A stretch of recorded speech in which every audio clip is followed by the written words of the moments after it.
Welcome to Pod Save America. I'm Jon Favreau. I'm Dan Pfeiffer. On today's show, Nikki Haley burns the boats and says she plans to stay in the race no matter what happens in Saturday's South Carolina primary. Joe Biden provides student debt relief to another 150,000 Americans.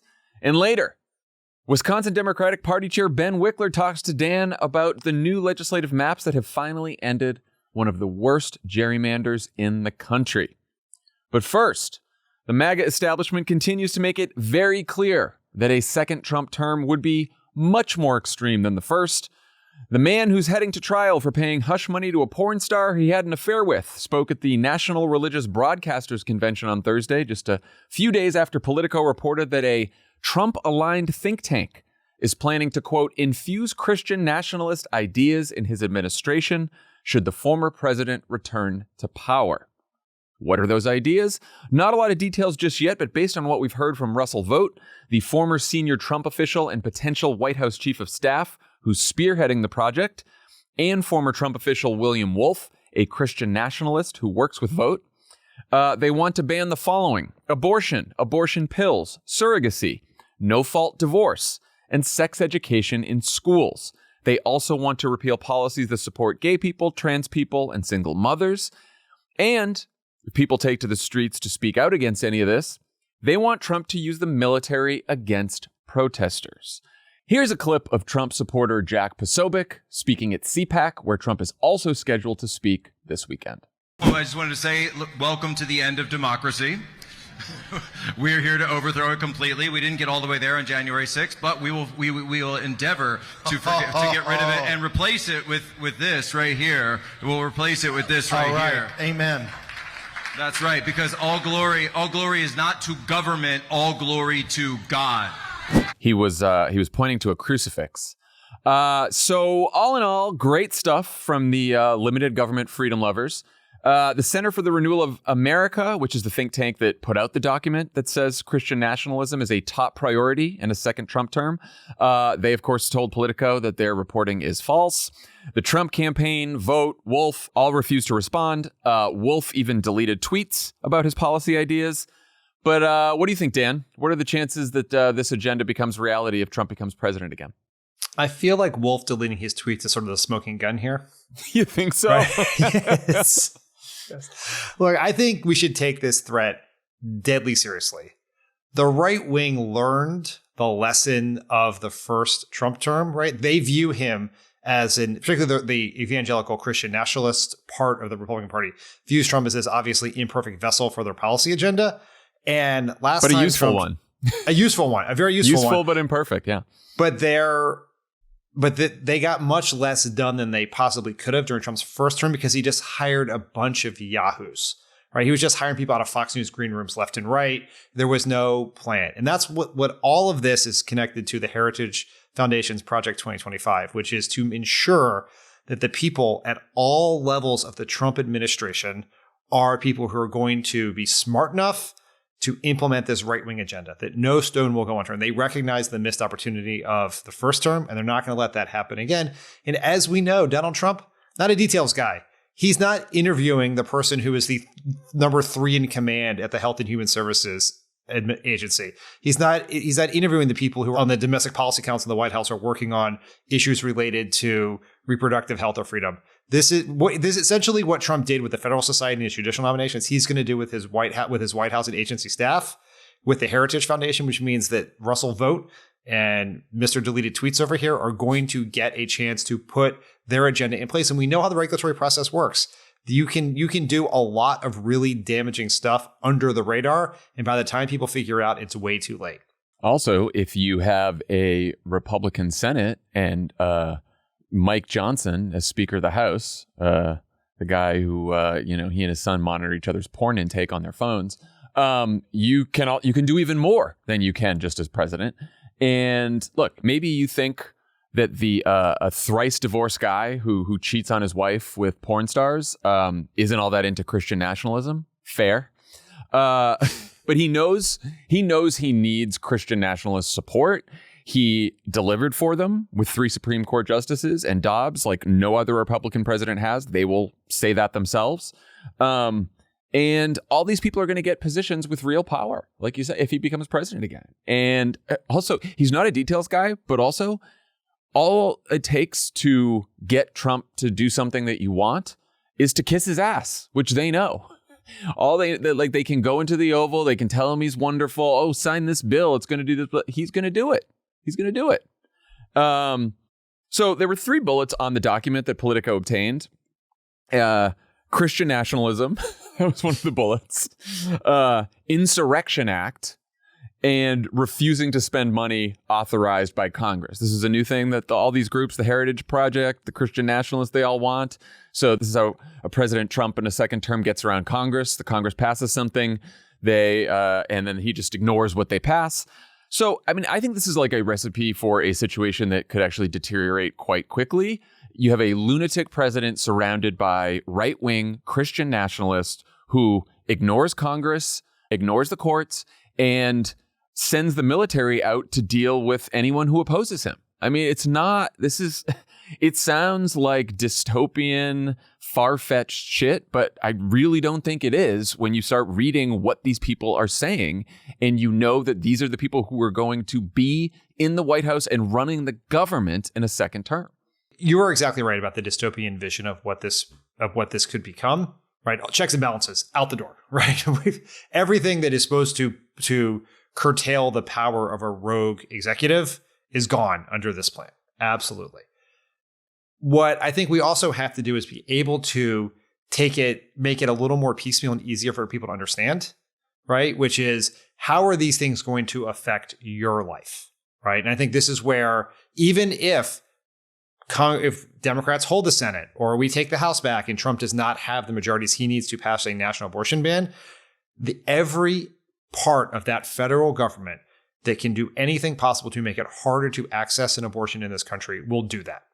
Right. That is what's going to happen. He can take an executive action to ban abortion pills, mifepristone, and 50% of women get their abortions through abortion pills. They've already got that plan, and that he doesn't need Congress for that. There's a whole raft of draft executive orders, presidential memorandum written by Christian nationalist think tanks, and Donald Trump will sign them, and he will not read a single one of them.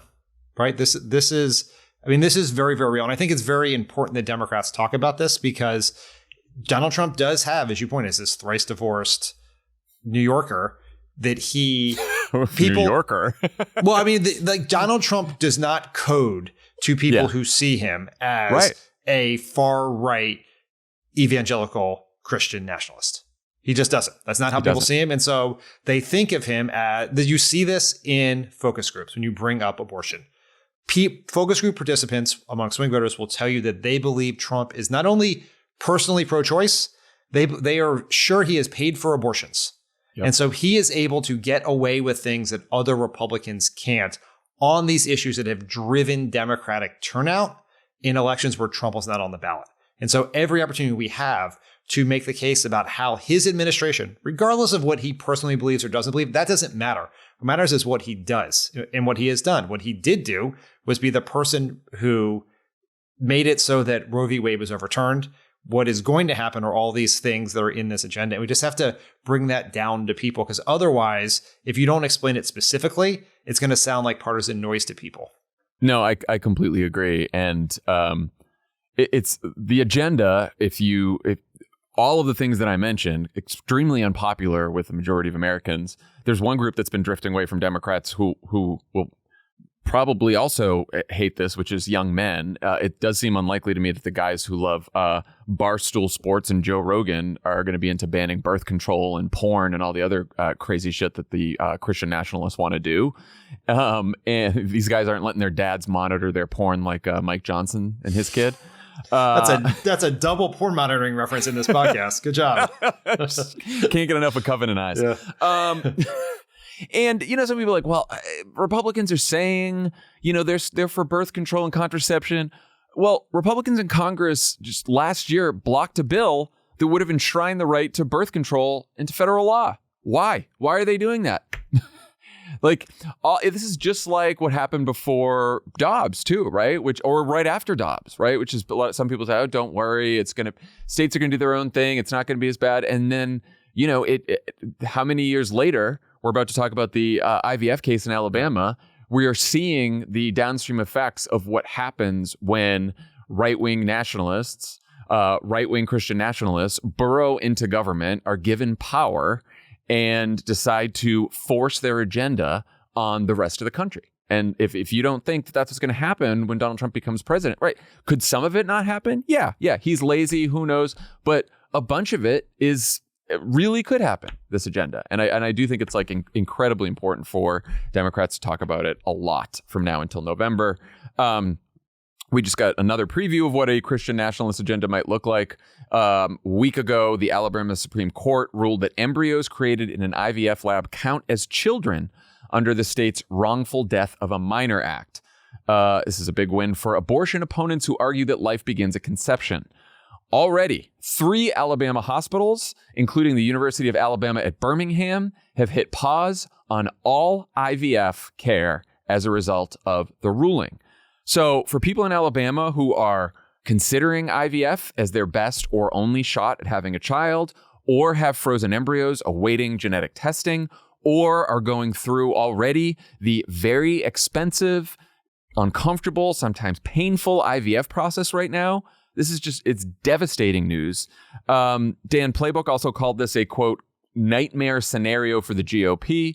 So 1 in 6 Americans have had fertility issues. Pew says that more than 40% of Americans have personally used fertility treatments of some kind.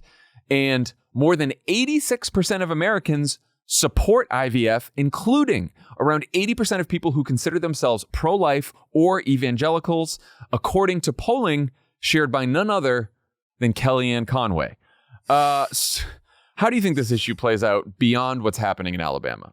Look, I think if you get a poll from Kellyanne Conway that says 86% of people support IVF, that seems pretty bad for Republicans. I think that we should treat this much like the Christian Nationalists. The two stories we're talking about here are absolutely interconnected. If the people who are trying to staff Donald Trump's administration, who put in place this Christian national agenda, want to take what Alabama did and make it national, right? They want to at least make it so that this is a national policy. Maybe it becomes a policy that that states can do. Either way, access to IVF is under tremendous threat if Donald Trump is elected president. And it doesn't matter what Donald Trump says about this. He might say he doesn't agree with it. He probably doesn't know what it is, but that we should take this threat very seriously. And people will say, well, this is one kind of narrowly written decision and it's Alabama and there's a history of that sort of stuff in Alabama. That's how Roe v. Wade got overturned. It was the work of right-wing state-level activists working at a process to get cases that end up before the Supreme Court. Now, this court case is not yet headed to the Supreme Court, but it very well could be. And if Donald Trump is president of the United States, what side do you think the Department of Justice is arguing on? Think it's on the side for access to healthcare choices for women, or do you think it's on the side of what the Christian nationalists who staff his government want? And so I think we should take it very seriously. We should talk about it. And this is one of those things that just like anecdotally in your life, is breaking through. People who, in my life, who follow politics but don't obsess about it like we do, who don't generally bring up politics to me, have brought this up. You see it on social media, people who don't generally post about politics posting about this, because so many people have used IVF, contemplated using it, did research on it to see if they were going to have to use it, know people who used it. And the things that really break through in this era of politics are the things that have a direct impact on people's lives. They're not theoretical policy positions taken by the government or tax policy. It's, I can do one thing today, and if these people get elected, I can't do it tomorrow. And that's why Dobbs was such a consequential moment in politics. And I think the IVF it comes from Dobbs, but is of the same vein. And it is I think this is one of those moments that it could be very impactful. Yeah, I mean, Republican politicians right now, as we are recording this, are tripping over themselves to say that they support IVF and they don't agree with this. And, some Republican told Politico, like, I don't know why we're talking about this. No Republican Senate candidates have supported this, have said that they're against IVF, all this kind of stuff. But it is, like you said, it is an example of the conservative legal system doing whatever the hell it wants, and Republican politicians enabling conservative judges to do whatever the hell they want. This is what happens when you legislate religious beliefs that haven't been validated by science or medicine.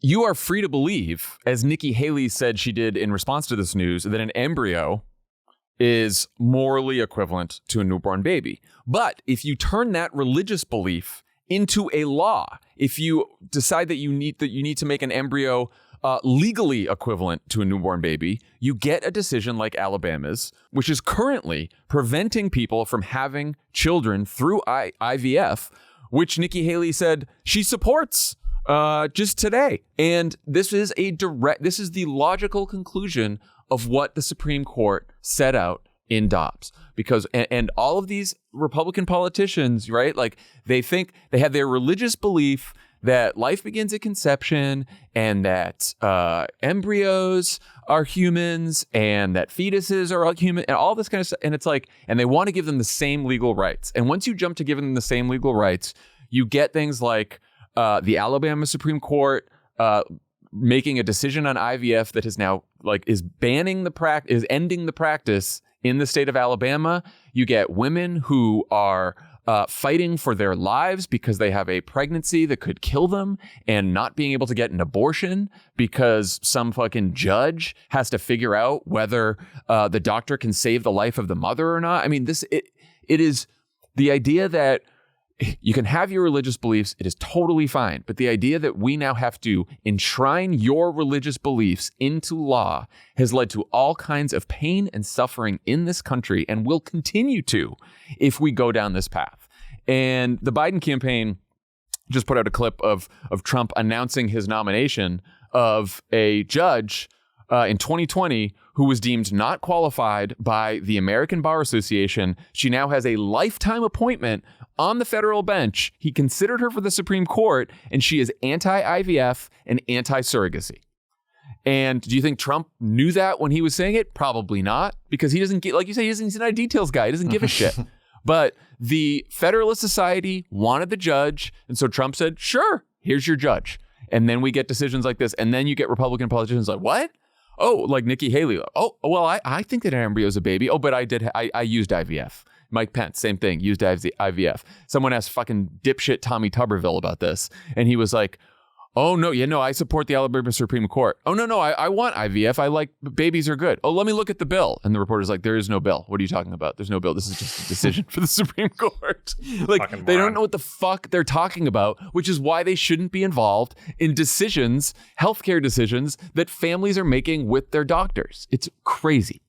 It's a bunch of weird politicians who want to be involved in what you read, what you can say, who you love, who you can marry, how you have sex, when you have kids, your healthcare decisions. That's what they want. They want to be in your life. And I think that is something that was a very effective political argument for Democrats for a long time. It has sort of gotten lost in the Trump era as we talk, rightfully so, about the fall of democracy and authoritarianism and all of the other things.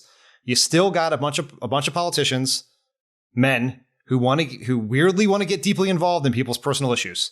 And but it's I think it connects perfectly with the authoritarianism thing. And that's why the weird Christian nationalists are talking about the fucking Insurrection Act, because it's not enough for Republican states and Republican legislatures and governors to pass these laws. They want to send the military into blue states and blue cities. And if you don't agree with their fucking right-wing agenda, they are going to literally force it on you with the United States military. And if that sounds dystopian, it is not. It is exactly what Trump and the people who are going to serve in his second term want to do. Okay, in case Trump's Christian nationalist government in waiting hasn't freaked you out enough, the Love Thy Neighbor crew also has some pretty terrifying immigration plans. The Washington Post reports that Trump and Stephen Miller, he's going to be back, want to launch, quote, the largest domestic deportation operation in American history. This would go far beyond migrants who recently crossed the border and would target an estimated 11 million undocumented immigrants in this country. These are immigrants who've lived here for decades, who came here as kids, who work and pay taxes. The plan involves, again, sending the military and law enforcement into cities, rounding up immigrants, putting them in new internment camps, and then deporting them to countries where many of them have never even lived because they've been in this country for so long. Here's Trump talking about it during his town hall with Laura Ingraham. How do you plan to deport the millions of people? I mean, there's probably 12, 13 million people under Biden alone that have come here. And how will it work? It's going to work that we get the bad ones out first. They're coming in from prisons. They're coming in from jails and mental institutions. How will you find them? We're going to find them through local police.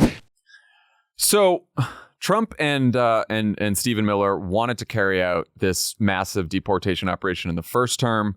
They couldn't get it done for various reasons. They got some pushback from local law enforcement, particularly in blue states and cities. They got some pushback from the bureaucracy, the federal government bureaucracy. This is why they're always railing against the deep state. They got some pushback from the courts, but they think they have learned some lessons this time and will be able to pull it off in a second term. What do you think? I think they certainly learned some lessons, just like the right-wing folks learned some lessons about how to use Trump to implement their agenda. Trump also learned some lessons from his first term, right? In the first term, he had two kinds of people. He had loyal knuckleheads who couldn't get shit done, and he had disloyal, quasi-serious, quasi-effective people.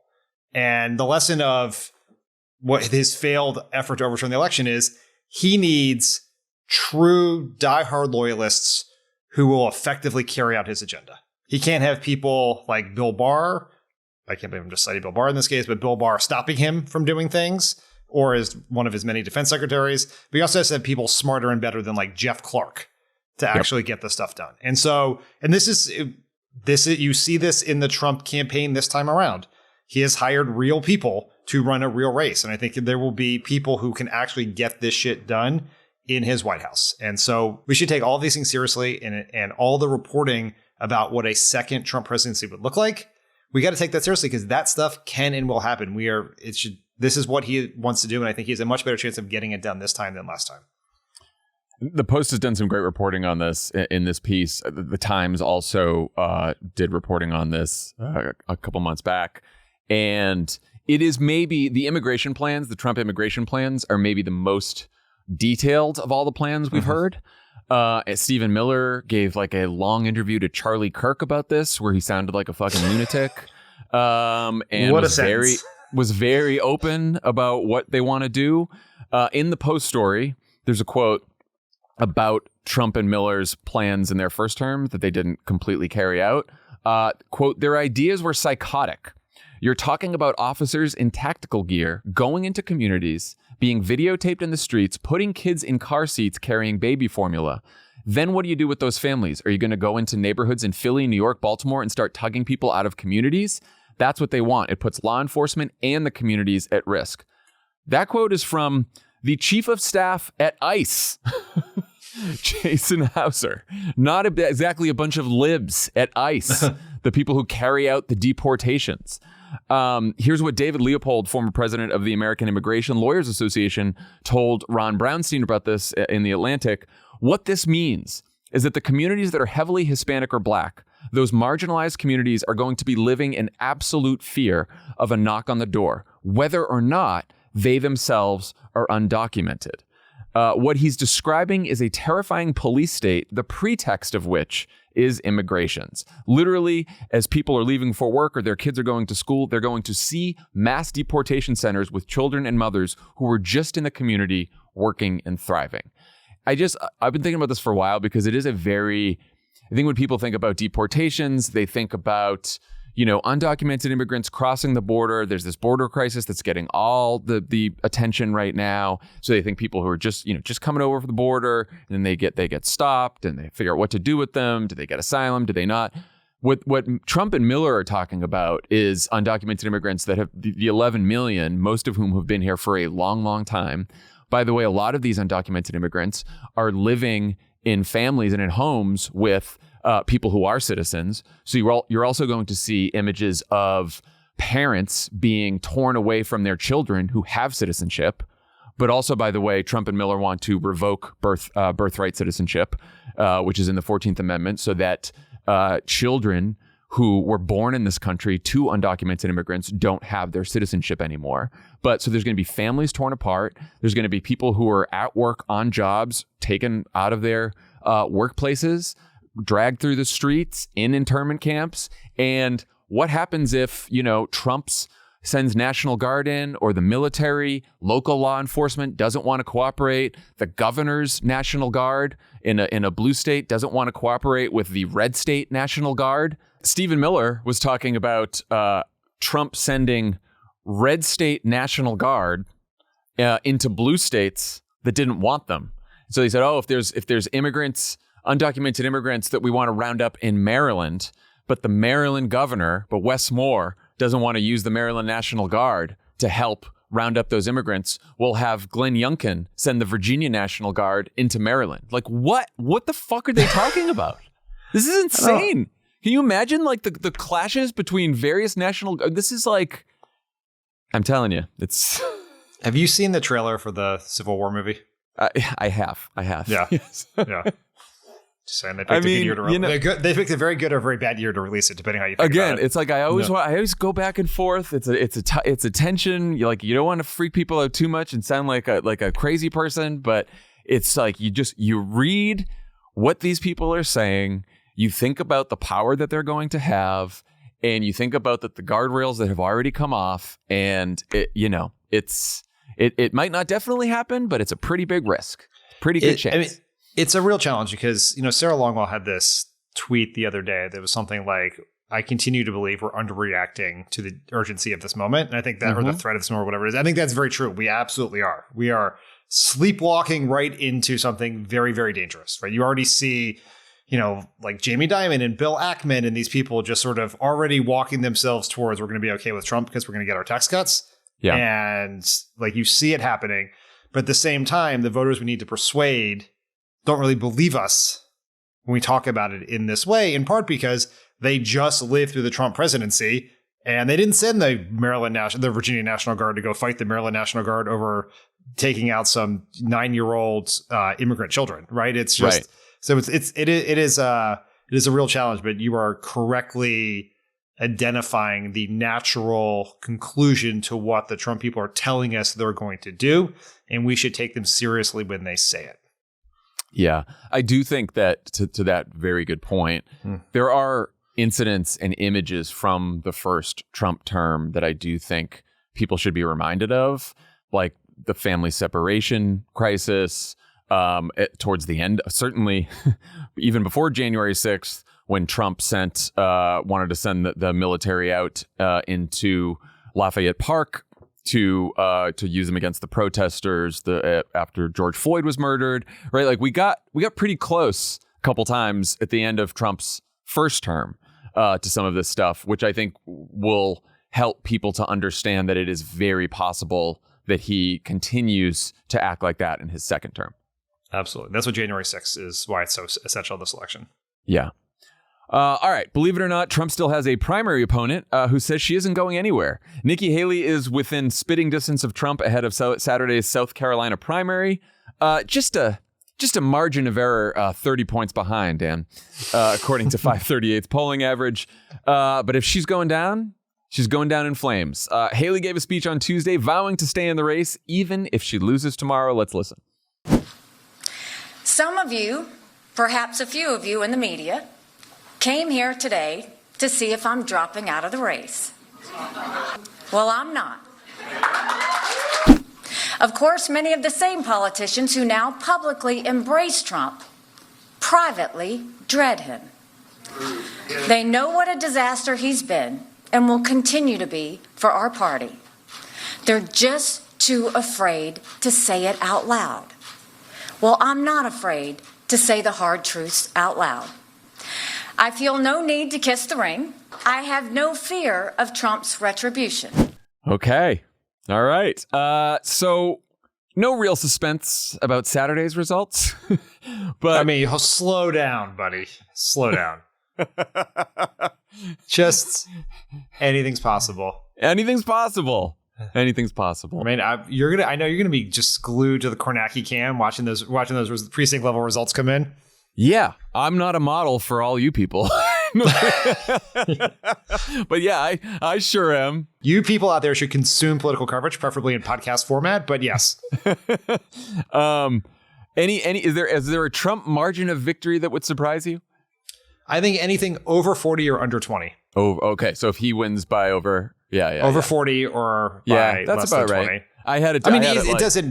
It doesn't change the outcome of this. There are a bunch of polls that came out today, like Trump's up by like 50 in Vermont, 50 in Maine. Like this, we know where this is going.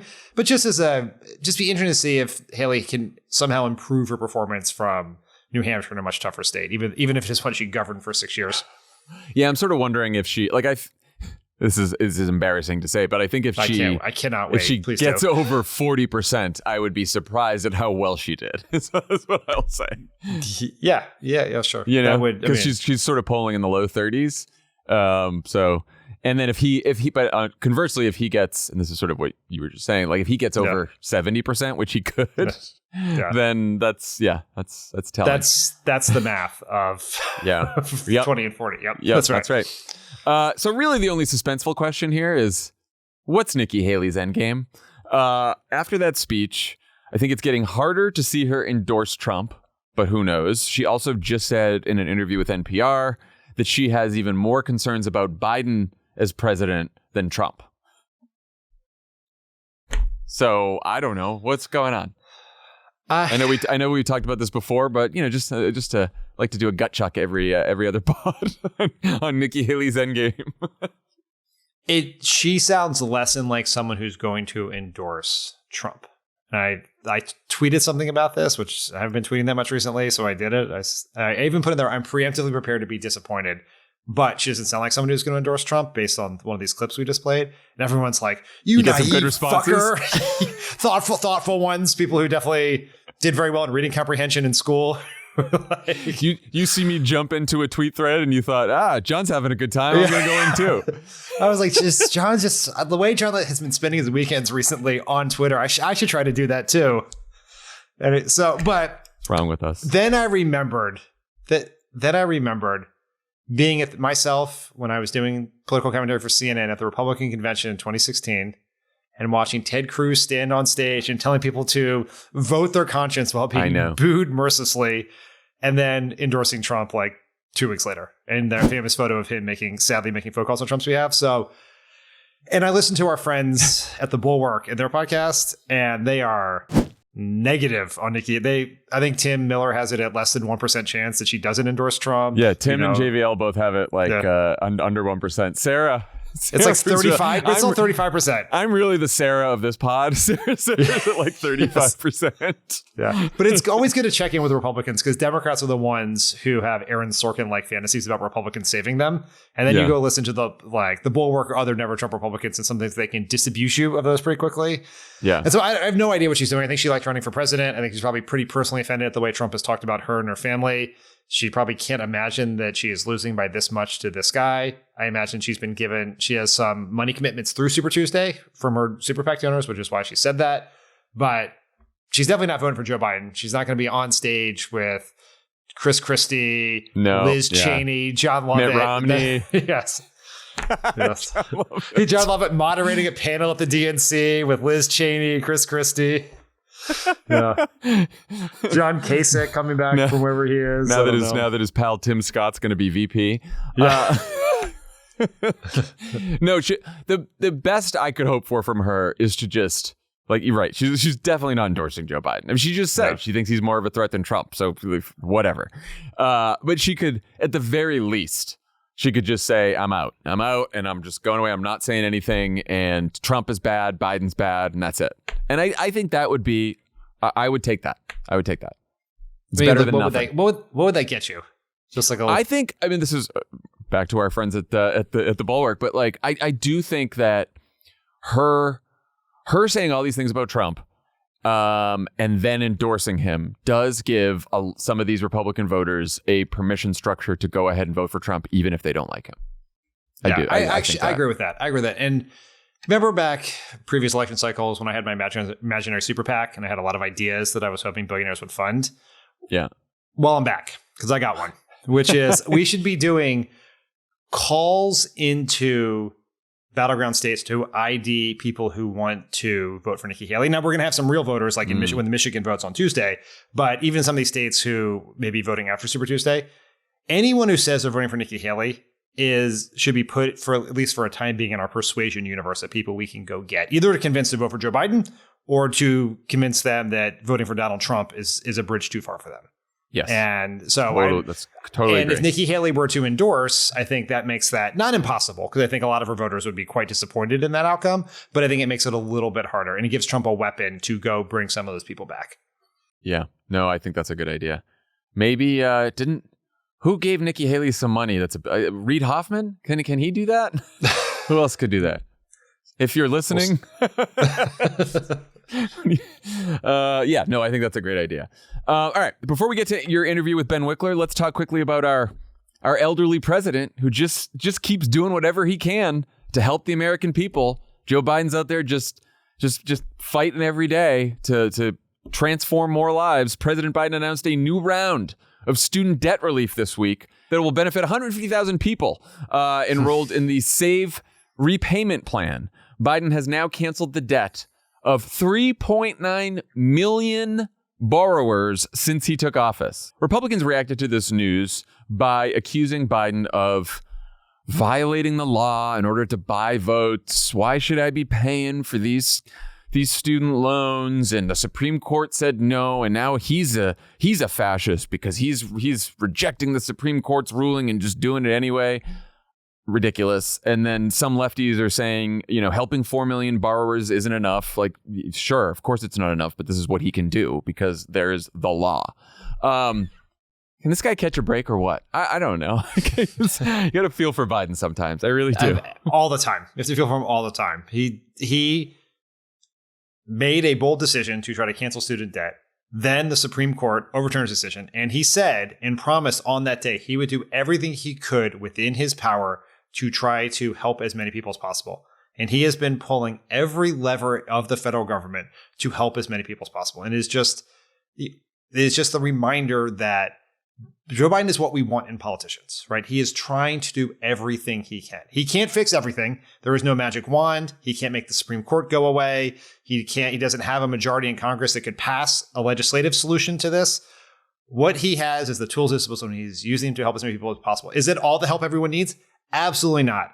Is it better than nothing? No one's saying it is. Yeah, Joe Biden's not, right?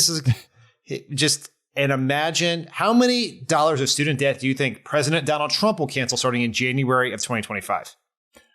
Trump, who tried to eliminate the very program that made possible the relief that Joe Biden just announced. Yes. And for all the fucking blue check marks in my mentions, these morons who are just getting all this wrong, and all the right-wing idiots who are saying that this is like defying a Supreme Court order.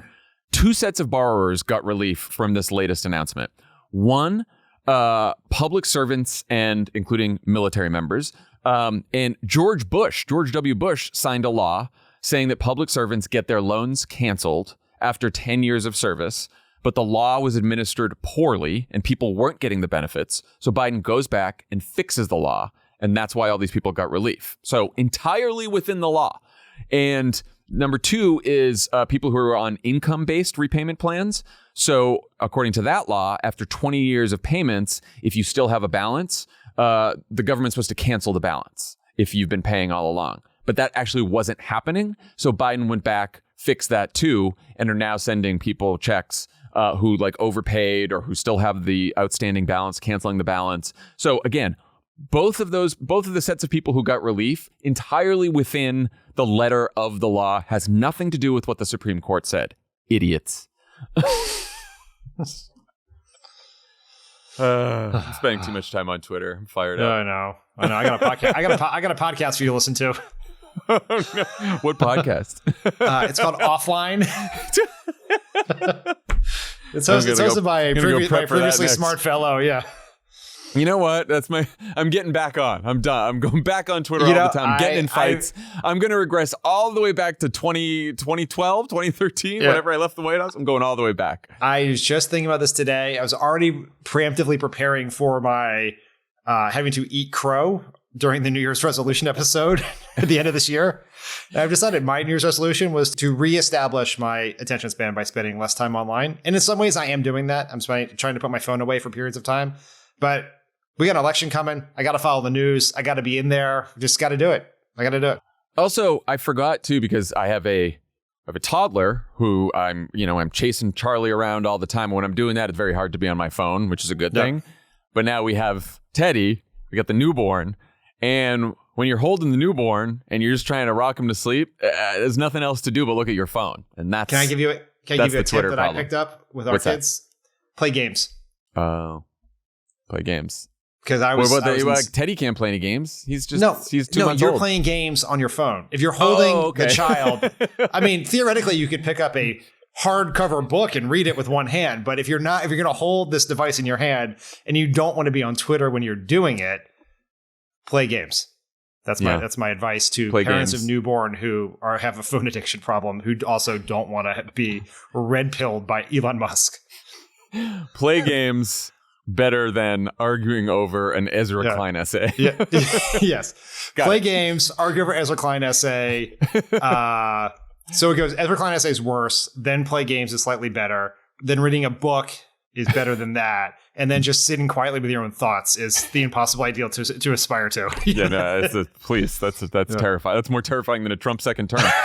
Okay, when we come back, Dan talks to Wisconsin Democratic Party Chair Ben Wikler. Pod Save America is brought to you by ZipRecruiter. Our friends at ZipRecruiter conducted a recent survey and found that the top hiring challenge employers face for 2024 is a lack of qualified candidates. But if you're an employer and need to hire, here's good news. ZipRecruiter has smart tools and features that help you find more qualified candidates fast. And right now, you can try it for free at ZipRecruiter.com/crooked. ZipRecruiter's tools and features help you find the best people for your roles. As soon as you post your job, ZipRecruiter's powerful matching technology shows you candidates whose skills and experience match it. And you can use ZipRecruiter's invite to apply feature to send top candidates a personalized invite to encourage them to respond to your job post. How lovely. How nice. How great. Let ZipRecruiter help you conquer the biggest hiring challenge, finding qualified candidates. See why 4 out of 5 employers who post on ZipRecruiter get a quality candidate within the first day. Just go to this exclusive web address right now to try ZipRecruiter for free. ZipRecruiter.com/crooked. Again, that's ZipRecruiter.com/CROOKED. ZipRecruiter is the smartest way to hire. On Monday, Wisconsin Governor Tony Evers signed into law new electoral maps that help undo years of Republican gerrymandering. It's a huge win for Democrats in a state where the legislature has been under Republican control for more than a decade. Ben Wikler, who needs no introduction on this podcast, but is the chair of the Wisconsin Democratic Party, and he's here to tell us more about it. Ben, welcome back to Pod Save America. Dan, it is great to be back, and I cannot tell you how different it already feels to live in an actual democracy. So I'm here bursting with enthusiasm and gratitude for everything that the Vote Save America volunteers have done in election after election after election to make this moment possible. I was actually, when I saw this news, I was thinking about the first ever show that we did in Madison, which was was on either our first or second tour we ever did back in 2018. And the topic of that show was gerrymandering and efforts to undo what the Republicans had done there. And so the fact that it's 5 years later, but you guys got this victory is just absolutely unbelievable. So tell us, I know you worked on it for years. Tell us how you got here. So it starts in 2011 when the Tea Party wave had swept Scott Walker and the Republican legislative majorities into office. And Republicans immediately used the redistricting cycle to construct behind closed doors at a lobbying firm here in Madison, where a lot of Republicans like to hang out with kind of computational redistricting experts, the maps of their dreams, which they passed into law and locked in Republican hypermajorities for the foreseeable future. 2012, Democrats won in a landslide. Republican, the gerrymander held. And even though they lost most of the votes, they still had many, many more than half of the seats. That persisted. There was a lawsuit, Gill versus Whitford, with Wisconsin lawyers and plaintiffs going to bat. Eventually, it was merged with Rucho. The U.S. Supreme Court, in Republican hands, decided that gerrymandering cases on a federal basis were injusticiable, that this is entirely up to the states. So that fell apart. We elected Governor Evers in 2018 by 1.1 percentage points, more than 1 point as a Wisconsin landslide. So we were all thrilled. This is a huge effort.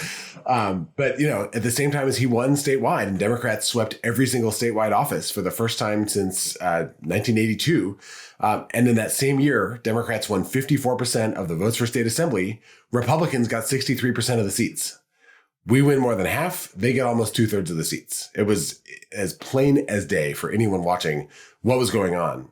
And in 2020, the battle was to stop Republican supermajorities, which we did not by much. We flipped 2 assembly seats in a incredibly intensive battle. But that year was the year preceding the next census. So maybe there was going to be a chance. And in 2021, the governor created a People's Maps Commission to take testimony from people all over the state and try their hand at drawing maps that would actually be fair. Republicans completely ignored them, drew hyper gerrymandered maps, passed them through the state legislature. The governor vetoed them because of the Save the Veto campaign and work by the Assembly and Senate Democrats. The governor's veto survived, and it went to the state Supreme Court. This is a long story, so forgive me for all the twists. Keep going. No, this is an important story because the lesson of this story is what we want people to take away from this. So here we are in 2020. By this time, I guess it's 2022. And I should mention, I left out one important piece. In 2018, there was a landslide victory for a progressive state Supreme Court justice.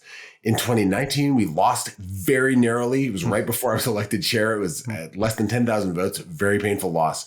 2020, the pandemic election, the first statewide competitive election of the pandemic, we won a huge victory. So we had a 3-4 progressive minority on the state Supreme Court. Conservatives still controlled the state Supreme Court at that point, but intensive work had gotten us to the threshold of a majority.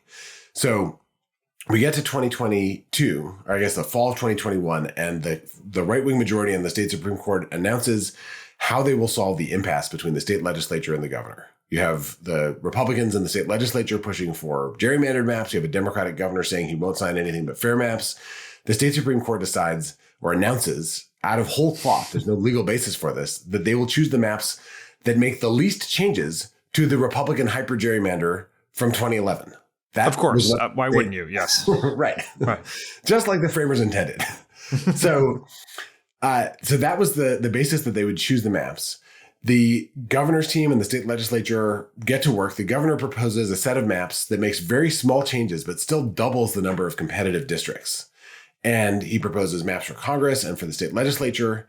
And the Republicans don't really complete the assignment. They propose their hyper gerrymandered maps to the state legislature again. The state legislature says, well, we did say we'd choose the maps with the least changes. So they go with the governor's maps in that moment. And then Republicans throw a Hail Mary pass to the U.S. Supreme Court, which in an unsigned shadow docket opinion, meaning no argumentation from either side, no nothing, the U.S. Supreme Court strikes down the state legislative maps, sends it back to the state Supreme Court. State Supreme Court says, oh, well, I guess we can't use those, and chooses the Republicans' maps. So suddenly the maps that the governor vetoed, that were obviously rejected by our political process, that build in a Republican supermajority in the state Senate and almost a Republican supermajority in the state Assembly, they're chosen by our Supreme Court, which is supposed to be the neutral arbiter of the law, in the final moments before candidates have to start running in their districts.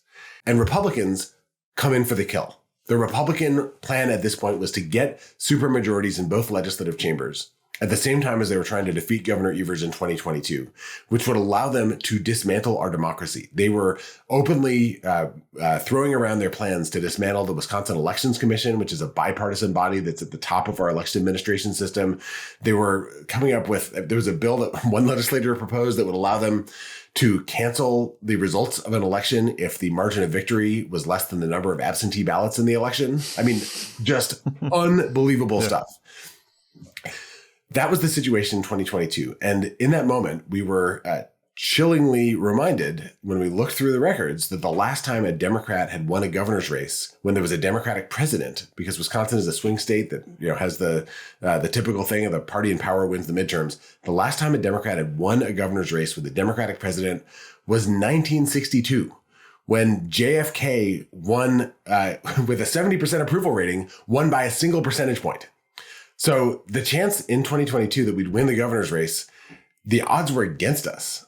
And we went for it. I mean, people in every corner of Wisconsin working their hearts out. We reelected Governor Evers by 3.4 percentage points. He ran an extraordinary campaign. It was just absolutely made the case. And for me, as a template for what's possible in the presidential race. And in the state legislature, Republicans got their supermajority in the state Senate.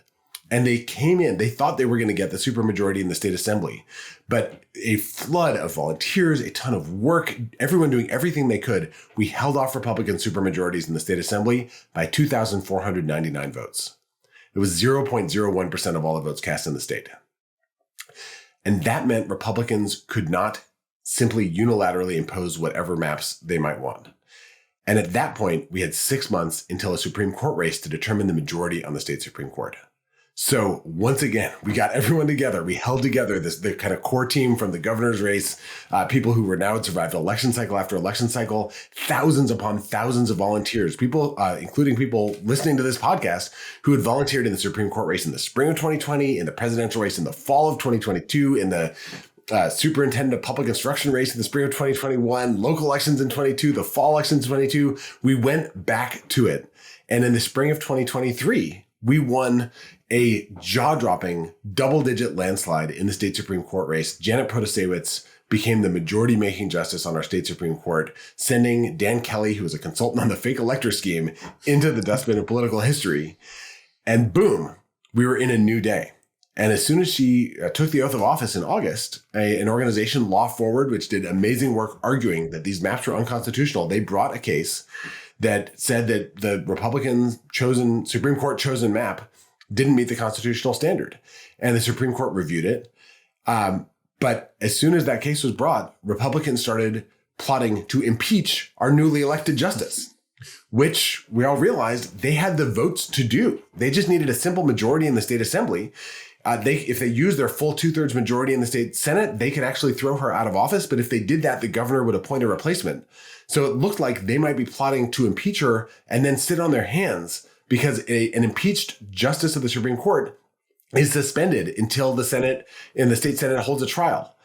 So this was this incredibly devious plot to abuse our Constitution in order to stop an actual review of their totally illegitimate power.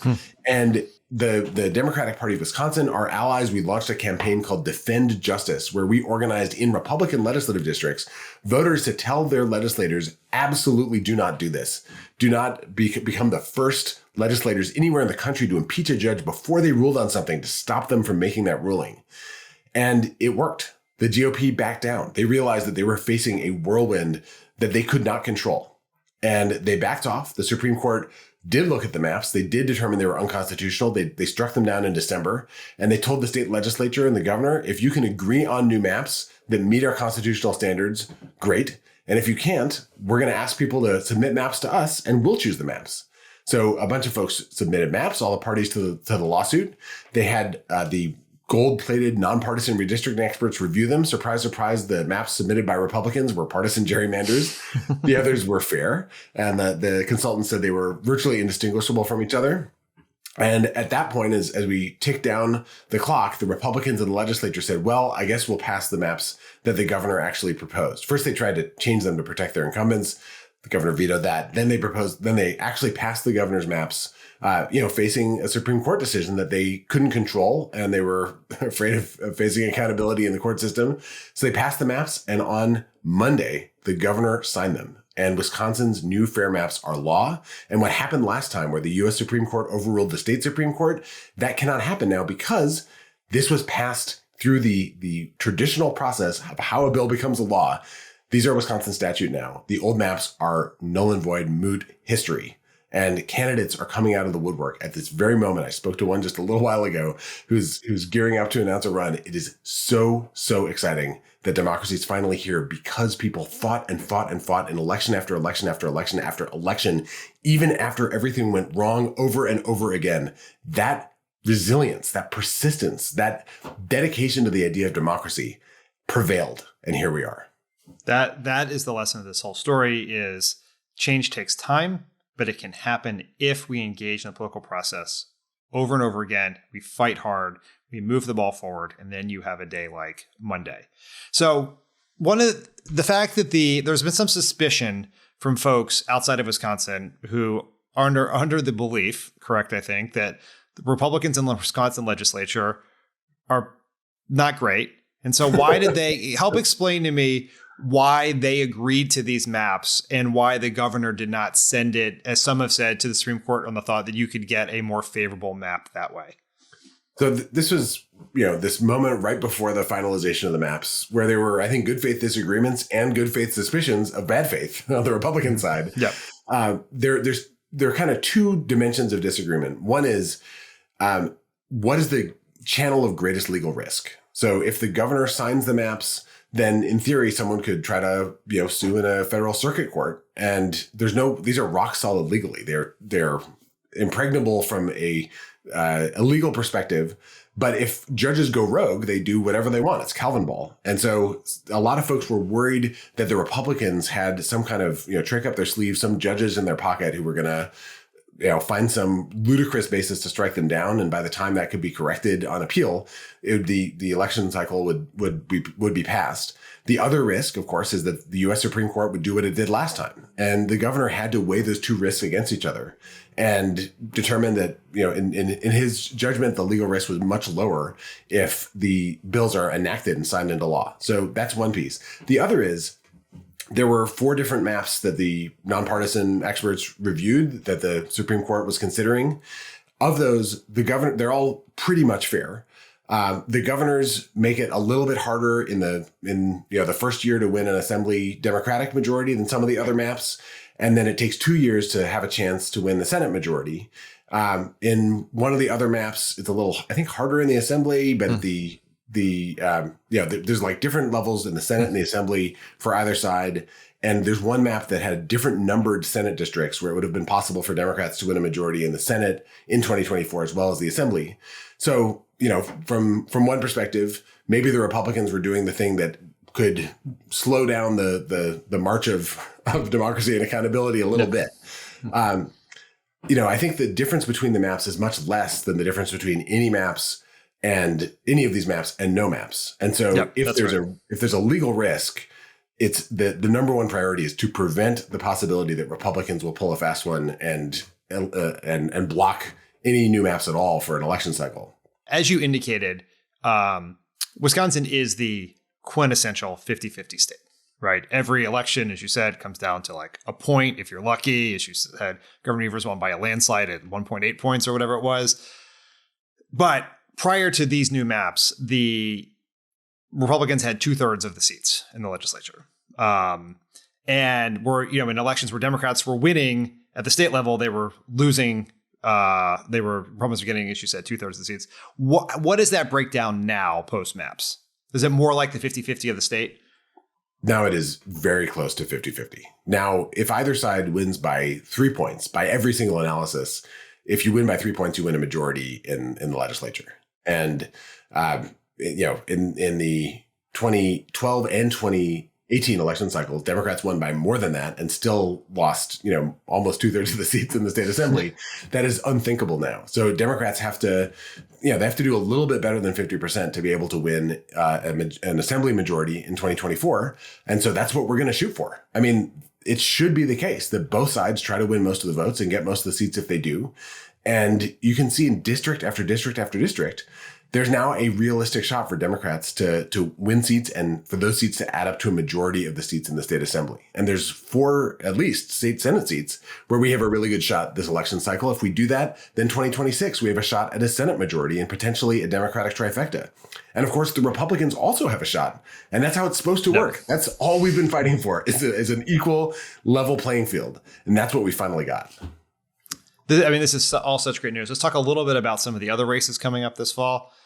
Tammy Baldwin is up for re-election. She got an opponent a couple weeks ago.